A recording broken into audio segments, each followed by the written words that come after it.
Guys first of all thank you so much. ये हमारा second video में लेके आ गया हूँ कि रिक्वायरमेंट्स क्या चाहिए कैबिन क्रू के लिए। तो और इसके लिए मैं आपको टारगेट दूंगा 1500 लाइक्स। तो 1500 लाइक्स होने चाहिए। स्टार्ट अभी से करिए। वीडियो स्टार्ट करते हैं, चलिए।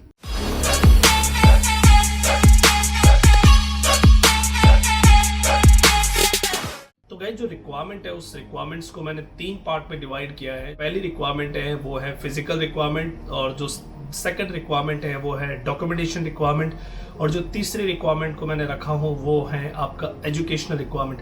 तो तीनों रिक्वायरमेंट आप यहाँ पे देख सकते हो स्लाइड में।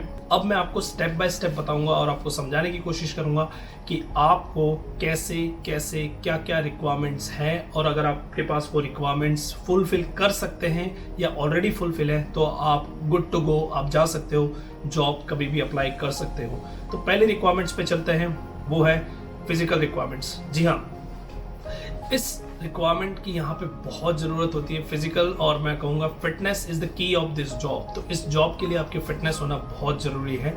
तो उसके साथ साथ और क्या ऐसी चीज़ें हैं जो होनी ज़रूरी है फिजिकल रिक्वायरमेंट में। तो पहली चीज़ है हाइट, दूसरी है वेट, और तीसरी है BMI। तो मेल की मैंने आपको हाइट ये स्लाइड में दे रखी है कि इतनी हाइट आपकी होनी चाहिए। उसके बाद आपका वेट BMI के अंडर आना चाहिए, और BMI जो है वो आपकी इतनी से इतनी के बीच होनी चाहिए। जो सेकंड है वो है फीमेल के लिए, सेम मैंने रिक्वायरमेंट आपको दे रखी है। हाइट इतनी होनी चाहिए, वेट इतना होना चाहिए, और BMI इतनी होनी चाहिए। ये आप स्लाइड में देख सकते हो, आपको तीनों मिल जाएगी। अब अगर जिसको चश्मा है वो अप्लाई कर सकता है कि नहीं? बिल्कुल अप्लाई कर सकता है। अगर आपका नियर विजन N5 और आपका better eye vision worst eye vision N6 के पास है, तो डिस्टेंस विजन आपका 6x6 होना चाहिए इन 1, और जो दूसरी में होना चाहिए 6x9। अगर आपका ये है तो आप फिट हो। लेंसेज यस अलाउड है, बट +2D ये होना चाहिए लेंसेज का, तो ही आपका अलाउड है, अदरवाइज आपको अलाउड नहीं है। दूसरी चीज फिजिकल रिक्वायरमेंट जो आती है स्किन। जी हाँ, क्लियर स्किन होना जरूरी है। कलर मैटर नहीं करता, आपकी क्लियर स्किन होनी चाहिए, आपकी स्किन अच्छी होनी चाहिए, और आप एक अच्छे प्रेजेंटेबल लगने चाहिए। गाइस मैं एक और चीज़ बता देता हूँ, बहुत लोगों का ये मिथ है कि गोरा होना जरूरी है, काले लोग को नहीं लेते। ऐसा कुछ नहीं है, यहाँ पे गोरा काला कुछ नहीं होता। आपकी स्किन अच्छी होनी चाहिए, आप प्रेजेंटेबल होने चाहिए, आप रेडी टू गो। दूसरी चीज़ फिजिकल रिक्वायरमेंट जो सबसे इंपॉर्टेंट चीज़ आती है, जो बहुत लोगों को नहीं पता है और जो बहुत से लोग ज्वाइन करने के बाद उनको पता लगता है, वो है कि आपके बॉडी पे कहीं पे भी टैटू नहीं होना चाहिए विजिबल। जी हाँ, मैं बोल रहा हूँ विजिबल। जब आप शर्ट पहनते हो, जब आपकी शर्ट यहाँ तक बंद होती है, यहाँ से लेकर आपका यहाँ तक कोई भी विजिबल टैटू ऐसा नहीं होना चाहिए जो आपका शर्ट या कोट पहनने के बाद दिखता है। तो ये एक और रिक्वायरमेंट्स होती है। किसी भी तरह का कोई फेस मार्क्स नहीं होना चाहिए, कहीं जला हुआ नहीं होना चाहिए, बर्थ मार्क नहीं होना चाहिए। ये सारी चीज़ें मायने रखती हैं, तो ये सारी चीज़ें नहीं होनी चाहिए। अब हम आते हैं दूसरी स्लाइड पे, वो है डॉक्यूमेंटेशन रिक्वायरमेंट। डॉक्यूमेंटेशन रिक्वायरमेंट्स में आपको सबसे इंपॉर्टेंट चीज़ है, आपके सारे डॉक्यूमेंट्स ये दिखाने चाहिए कि आप +18 हो, आप 18 साल से अधिक की उम्र वाले इंसान हो। दूसरी चीज़, आपके पास पैन कार्ड का होना जरूरी है। एड्रेस प्रूफ के लिए आपके पास डॉक्यूमेंट होना जरूरी है। आपका बैंक अकाउंट होना जरूरी है। जो तीसरी सबसे इंपॉर्टेंट चीज़ है वो है आपका पासपोर्ट का होना बहुत ज़रूरी है। जी हाँ, अगर आप कैबिन क्रू अप्लाई करते हो तो आपका पासपोर्ट का होना बहुत ही ज़रूरी है।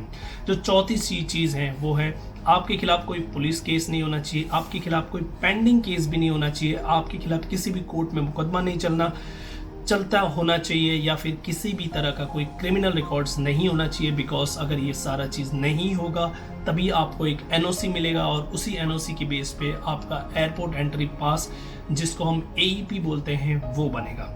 डॉक्यूमेंटेशन रिक्वायरमेंट में जो दूसरी चीज़ है वो है डॉक्टर फिटनेस सर्टिफिकेट आपका चाहिए रहेगा। जब भी आप अप्लाई करने के लिए जाओगे तो डॉक्टर सर्टिफिकेट आपका होना ज़रूरी है।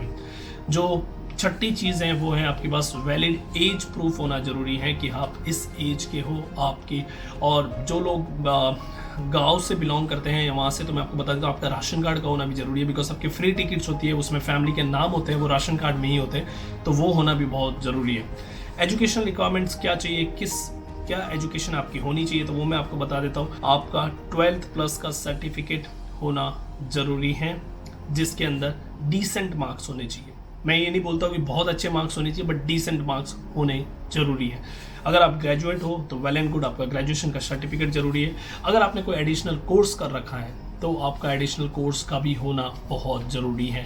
अब ये मेरी एक आप लोगों से एक पर्सनल बात होगी जो मैं आपको बताने जा रहा हूँ, वो है कि कोर्स मायने रखता है। अगर आप मेरे से पूछोगे तो जी हाँ, अभी के टाइम पे करंट सिनेरियो में बिल्कुल मायने रखता है। उसका मैं आपको रीज़न बता देता हूँ। बिकॉज जब कोविड हुआ तो बहुत से इंटरनेशनल क्रू को घर भेज दिया गया था, ठीक है। उनको बोल दिया गया था कि हमें अभी रिक्वायरमेंट नहीं है, जब भी रिक्वायरमेंट होगी हम आपको बुला लेंगे। तो वो लोग अभी घर बैठे हुए हैं। अभी जो सबसे नीचे गई हुई इंडस्ट्री है वो हॉस्पिटैलिटी इंडस्ट्री, और ये इंडस्ट्री सबसे ज़्यादा बूम मारने वाली है नेक्स्ट 1-2 साल में, ठीक है। तो नेक्स्ट 1-2 साल में जब ये इंडस्ट्री बूम मारेगी तो सबसे पहले इनको रिक्वायरमेंट्स होगा कैबिन क्रू की। लेकिन जब एयरलाइन इंडस्ट्री को रिक्वायरमेंट होगी तो वो कैबिन क्रू की रिक्वायरमेंट होगी। तो उस टाइम पे जो लोग घर बैठे हुए, जो लोग एक्सपीरियंस है, जो लोगों ने अपना बहुत से साल दे रखे हैं, वो लोग अभी घर बैठे हैं, वो लोग उस जॉब के लिए अप्लाई करेंगे। और वहाँ पे अगर आप as a fresher without course किए खड़े होते हो तो आपके लिए बहुत डिफिकल्ट हो जाता है। और एयरलाइन उसको प्रीफर करती है जिसको नॉलेज होगा, जिसके पास एक्सपीरियंस होगा, उसको प्रीफर करती है। तो मेरी नज़र में जी हाँ, आप जाइए, हो सकता है कहीं से भी कोर्स करिए, आप कोर्स कर लीजिए, और कोर्स करने के बाद आपको एविएशन की ABCD समझ आ जाएगी।